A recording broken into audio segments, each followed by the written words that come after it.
Hey everyone, I'm Meena Bharadwaj and welcome to the SMU Academy।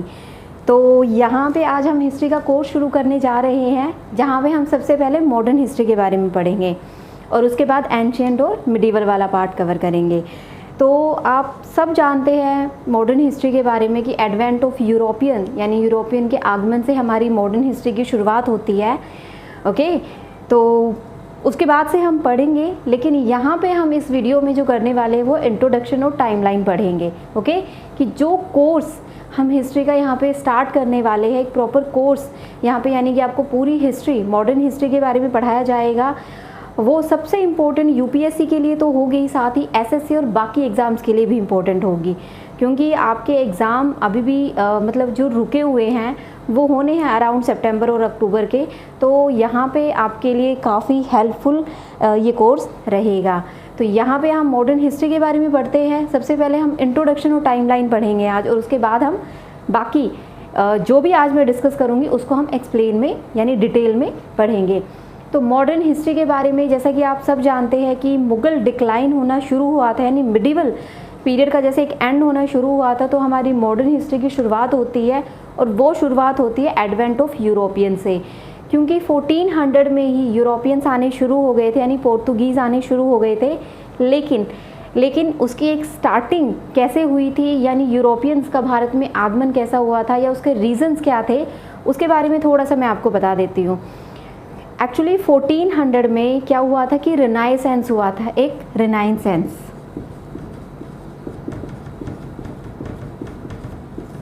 यानी पुनर्जागरण।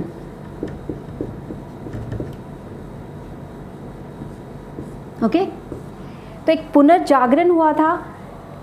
उस पुनर्जागरण में क्या था कि जो रोम यानी जो यूरोपियन कंट्री थी वो एक तरह से जो डिक्लाइन होनी शुरू हो रही थी, यानी मिडल ईस्ट में जो कंट्रीज़ थी वो काफ़ी स्ट्रॉन्ग हो रही थी और यूरोपियन कंट्रीज़ काफ़ी डाउन में जा रही थी। तो वहाँ पे कोई अवेकनिंग टाइप नहीं थी इससे पहले, लेकिन इसके बाद एक पुनर्जागरण होना शुरू हुआ, एक साइंटिफिक रिसर्च होनी शुरू हुई, साथ ही जो रिलीजियस एक अवेकनिंग होती है या रिलीजन के बारे में और जानना, उसको और फैलाना, यानी एक पुनर्जागरण जो हुआ उसकी भी शुरुआत हुई।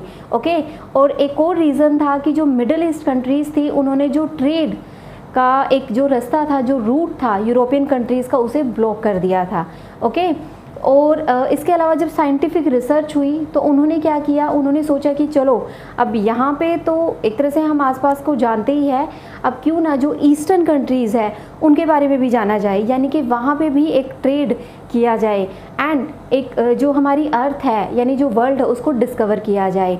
उसका एक रीज़न ये भी था कि उन्होंने इंजन बनाने शुरू कर दिए थे, यानी कि स्टीम इंजन बनने वहाँ पे शुरू हो गए थे। तो उसके साथ ही एक ट्रेड भी सबसे मेन रीज़न माना जाता है कि वो ट्रेड करने के लिए भारत आए थे, क्योंकि भारत में स्पाइसेस काफ़ी होते थे और वहाँ पे स्पाइसेस की काफ़ी ज़रूरत होती थी, क्योंकि उन्हें अपना खाना जो प्रिजर्व होता है वो करके रखना पड़ता था। ओके, तो उसमें स्पाइसेस की काफ़ी ज़रूरत होती थी। साथ ही उन्होंने डिस्कवरी करनी शुरू कर दी थी एंड न्यू रूट एक्सप्लोर करने शुरू कर दिए थे। तो यहाँ से हमारी मॉडर्न हिस्ट्री की शुरुआत होती है। ओके, तो सम हाउ रीजन्स आपको लिखने की ज़रूरत नहीं है, लेकिन ये है कि 1400 में ओके, तो एक रिनाइसेंस हुआ था, पुनर्जागरण हुआ था, और उसके बाद से ही यूरोपियंस जो थे वो बाकी कंट्रीज़ में फैलना शुरू हो गए थे। तो उन्होंने बाकी कंट्रीज़ की खोज करनी शुरू कर दी थी, जिसमें वास्को डिगामा से पहले जो एक नाम आता है कोलंबस का, आपने नाम सुना होगा। तो 1498 में वास्को डिगामा भारत आया था, लेकिन उससे पहले कोलंबस यानी 1492 में कोलंबस भारत आना चाहता था, लेकिन वो साउथ अमेरिका यानी अमेरिका पहुंच गया और उसे लगा कि वो भारत पहुंच गया है, एंड वहाँ से फिर अमेरिका की खोज हुई। ओके, बाकी कंट्रीज़ की भी हुई, लेकिन हम इंडिया के बारे में पढ़ते हैं पहले।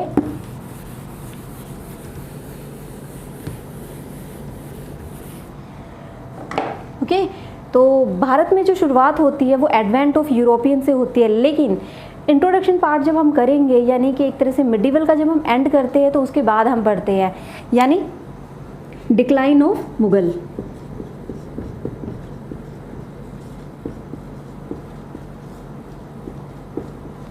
वो मैं आपको बताऊंगी, पोर्तुगीज़ वाला पार्ट जो है या जो यूरोपियन सेटलमेंट हुई है उसके अंदर हम पढ़ेंगे। लेकिन जो हम इंट्रोडक्शन पार्ट में या हम एक करें कि मॉडर्न हिस्ट्री की शुरुआत कहाँ से होती है, ओके, जैसे डिक्लाइन होने शुरू हो गए थे मुगल्स, यानी कि एक तरह से मुग़ल जो रूलिंग थी वो ख़त्म होनी शुरू हो गई थी भारत में। उसके रीज़न थे कि वो वीक, उनके बाद जो यानी औरंगजेब के बाद जो रूलर्स आए थे वो काफ़ी वीक थे, उसका भी एक रीज़न माना जाता है। फिर और भी फॉरेन इन्वेडर हुए थे, उनकी वजह से भी ये रीज़न माना जाता है। डिक्लाइन ऑफ मुग़ल पढ़ते हैं। देन 18th सेंचुरी में जो इंडियन स्टेट बननी शुरू हुई थी,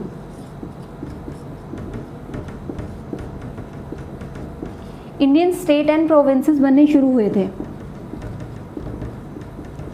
ओके, उसके बारे में पढ़ते हैं। I mean these are not, हमें इसकी डिटेल में पढ़ने की ज़रूरत नहीं है, इसके बाद जो वाला पार्ट है वो ज़्यादा इम्पोर्टेंट है हमारे लिए, तो इसका हम समाव थोड़ा ही पढ़ते हैं कि कुछ रूलर्स आए थे, ओके, एंड देन उसके बारे में जो इंडियन स्टेट एक तरह से बननी शुरू हो गई थी।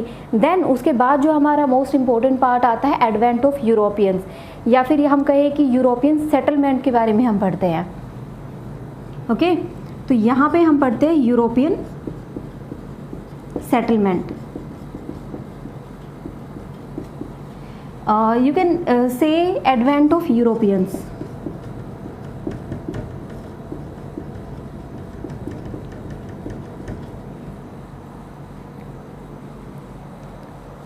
यूरोपियन सेटलमेंट, यहाँ पे जब हम यूरोपियन सेटलमेंट पढ़ते हैं तो हमें पता है कि सबसे पहले कौन आया था, उसके बाद कौन आया, उसके बाद कौन आया, वो चीज़ हम यहाँ पे पढ़ते हैं। यानी पोर्तुगीज़ आए, डच आए, इंग्लिश आए, उसके बाद फ्रेंच आए और डेन आए, ओके। माना जाता है कि 1600 में इंग्लिश आ गए थे, बट स्टिल समहाउ हम डच के बारे में पढ़ते हैं पहले। तो इसमें जब हम पढ़ते हैं यूरोपियन सेटलमेंट में, तो सबसे पहले पढ़ते हैं Portuguese, then Dutch, English, French, Dane. तो 1498 में यानी कि 1400 में आने शुरू हो गए थे, 15 के अराउंड आने शुरू हो गए थे, and then Dutch, English and French, Dane आने शुरू हुए थे। सबसे इम्पोर्टेंट पार्ट जो हम पढ़ते हैं वो इंग्लिश और फ्रेंच के बारे में पढ़ते हैं, जहाँ फ्रेंच में हम डुप्लेक्स वगैरह के बारे में पढ़ते हैं, एंड हमारी जो इंग्लिश जो ईस्ट इंडिया कंपनी थी उसके बारे में हम पढ़ते हैं। फाइन, नेक्स्ट हम यहाँ पे करते हैं,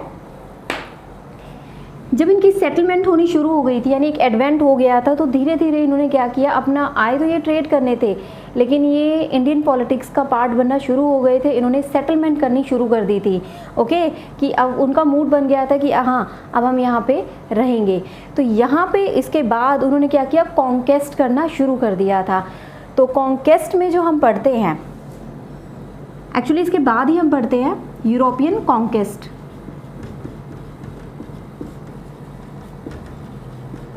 यूरोपियन कॉन्केस्ट में हम पढ़ते हैं लाइक कि बंगाल का पार्ट पहले पढ़ते हैं। बंगाल में क्या हुआ था कि ये बंगाल की तरफ गए थे, लेकिन वहाँ पे सबसे मेन चीज़ जो इम्पोर्टेंट हम पढ़ते हैं, वहाँ पे हम बैटल पढ़ते हैं, okay, battle of Plassey, battle of Buxar, then एक अली वर्दी खान बहुत एक इम्पोर्टेंट नाम आता है, उसके बाद हम ट्रीटी ऑफ इलाहाबाद पढ़ते हैं। तो कुछ इम्पोर्टेंट पार्ट्स हैं वो कवर करते हैं, ओके। नेक्स्ट हम करते हैं इसके बाद, अच्छा, बंगाल के बाद मैसूर वाला पार्ट आता है कि मैसूर एक डायनेस्टी थी, उसकी शुरुआत होती है, एंड उसके बाद जो एंग्लो मैसूर वॉर हुए थे, 4 हुए थे, उसके बारे में पढ़ते हैं। इसके बाद हम पढ़ते हैं एंग्लो मराठा वॉर, क्योंकि मराठाओं की शुरुआत तो हो चुकी थी एंड में जब मुग़ल डिक्लाइन शुरू हुआ था, लेकिन वो एक यूरोपियंस के टाइम तक उनका एक टाइम पीरियड देखा जाता है। तो कुछ वॉर हुए थे, यानी कि 3 वॉर हुए थे, एंग्लो मराठा वॉर हुए थे, उसके बारे में हम पढ़ते हैं, ओके।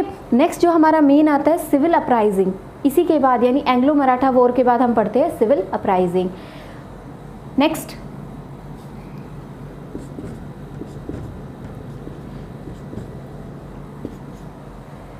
नेक्स्ट हम यूरोपियन कॉन्केस्ट के बाद उन्होंने, अब ऑब्वियस सी बात है कि कॉन्केस्ट करना शुरू कर दिया और वो जीते भी थे, तो उन्होंने अपनी पॉलिसीज़ फैलानी यानी एडमिनिस्ट्रेशन फैलाना शुरू कर दिया था, यानी सोशो कल्चरल एडमिनिस्ट्रेटिव हर तरीके से उन्होंने एक तरह से पूरे भारत को कैप्चर करना शुरू कर दिया था। तो यहाँ पे हम इनका जो पढ़ते हैं वो एडमिनिस्ट्रेशन पॉलिसी पढ़ते हैं, एडमिनिस्ट्रेटिव पॉलिसी यानी प्रशासनिक जो उनकी हम कहें कि एक इंफ्रास्ट्रक्चर उन्होंने बनाना शुरू कर दिया था, या उन्होंने एक सेटलमेंट करना शुरू कर दिया था, उसके बारे में हम पढ़ते हैं। ओके, एडमिनिस्ट्रेटिव पॉलिसी हो गई, इसमें socio cultural, okay, these are the part of it. Next हम पढ़ते हैं, इसी के बाद जब उन्होंने एक एडमिनिस्ट्रेशन करना शुरू कर दिया, भारत पे राज करना शुरू कर दिया, तो ऑब्वियस सी बात थी कि लोग तो उनके विरुद्ध होंगे ही, क्योंकि उन्होंने कुछ पॉलिसीज़ वो ऐसी लेके आए थे। तो इसके बाद ही जो मेन शुरुआत होती है वो आपकी होती है 1857 की, यानी हम जो पढ़ते हैं, इसमें हम कुछ चीज़ें पढ़ते हैं, लेकिन सबसे इम्पोर्टेंट पार्ट अब इसके बाद जो हमारा आता है वो आता है revolt of 1857।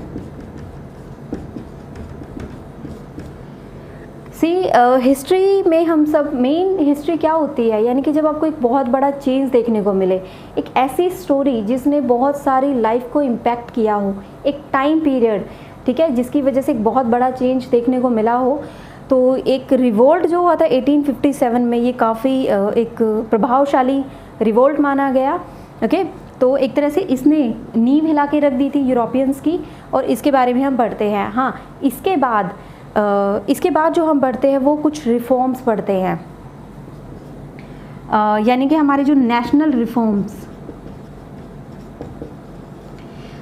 In national reforms में हम socio cultural and religious reform पढ़ते हैं, एंड कुछ फेमस लीडर्स के बारे में पढ़ते हैं, जैसे राजा राम मोहन रॉय हो गए, एंड प्रार्थना सभा के बारे में, यंग बंगाल मूवमेंट हो गया, तो वो चीज़ें हम यहाँ पे पढ़ते हैं। नेक्स्ट अगर हम बात करें, एक जब नेशनल रिफॉर्म होना शुरू हो गया, एक अवेकनिंग शुरू हो गई थी, उसके बाद जो हमारा मेन पार्ट आता है वो एक एक न्यू इंडिया की शुरुआत, यानी एक स्ट्रगल, हमारा जो एक स्ट्रगल पार्ट है वो शुरू हो गया था, यानी नेशनल स्ट्रगल।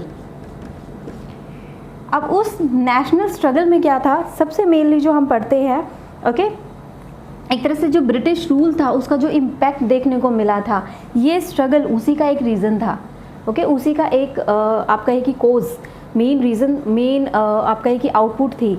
तो यहाँ पे जब हम स्ट्रगल पढ़ते हैं तो इसमें हम बहुत सी चीज़ें पढ़ते हैं, लाइक नॉन कॉपरेशन मूवमेंट हो गया, खिलाफत मूवमेंट हो गया, इसके साथ ही हम साइमन कमीशन हो गया, नेहरू रिपोर्ट हो गई।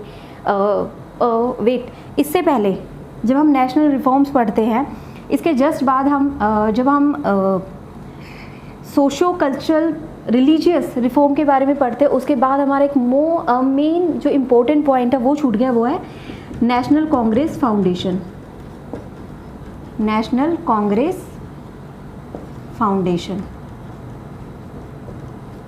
ओके, इसकी शुरुआत होती है, एंड इसके बाद जो हमारा मेन स्ट्रगल है वो शुरू होता है, यानी कि हमारा नॉन कॉपरेशन हो गया, खिलाफत हो गया, साइमन कमीशन, नेहरू रिपोर्ट हो गई, क्विट इंडिया मूवमेंट हो गया। ओके, तो बहुत सी चीज़ें यहाँ पे हम पढ़ते हैं, साथ ही एक सिविल डिसओबीडियंस मूवमेंट के बारे में हम पढ़ते हैं। ओके, तो एक न्यू इंडिया की शुरुआत होनी यहाँ पे शुरू हो गई थी। इसी के साथ हम स्वराज, यानी कि स्वराज्य की जो मांग करने वाले स्वराजिस्ट थे, उनके बारे में भी पढ़ते हैं। तो फाइनली जब हम लास्ट में जब हम इसको कवर अप करते हैं, तो यहाँ पे हम एक न्यू इंडिया पढ़ते हैं। अच्छा, बीच में कुछ नेबर्स के बारे में भी दिया हुआ है कि कुछ नेबर्स की कंट्री उभर कर आती है, but that's not so important, तो इसीलिए यहाँ पे एक वो स्किप हुआ है पार्ट। तो न्यू इंडिया की बात करते हैं, तो न्यू इंडिया में आप नेक्स्ट जो हमारा कॉन्स्टिट्यूशनल पार्ट है, यानी कि जब फाइनली ब्रिटिश जाने लगते हैं और उसके बाद क्या होता है, यानी कि उनकी जो पॉलिसीज़ थी, ओके, उसका इम्पैक्ट देखने को मिलता है, कॉन्स्टिट्यूशनल इम्पैक्ट देखने को मिलता है। रेगुलेटिंग एक्ट हो गया, चार्टर एक्ट हो गया, यानी कि हमारा एक कॉन्स्टिट्यूशन बनना शुरू हो जाता है। तो एक न्यू इंडिया की शुरुआत यहाँ पे होती है। तो यहाँ तक हम मॉडर्न हिस्ट्री को कवर करते हैं।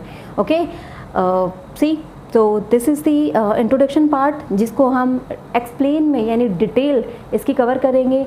उसके साथ ही मैं कोशिश करूँगी कि क्वेश्चंस आपके एंड में जो इनसे रिलेटेड क्वेश्चन है वो मैं पुट कर सकूँ, ओके, या मैं आपसे पूछ सकूँ, तो वो चीज़ भी हम कवर करेंगे। आई होप कि आपको पसंद आया होगा। इसके साथ ही हम करंट अफेयर की वीडियोस भी शुरू करेंगे, एंड हाँ, जैसे हमारी हिस्ट्री कवर हो जाएगी then we will start next subjects too. Okay, तो आई होप कि आपको पसंद आया होगा, एंड ओके, कल मिलते हैं नेक्स्ट वीडियो में। Thank you so much.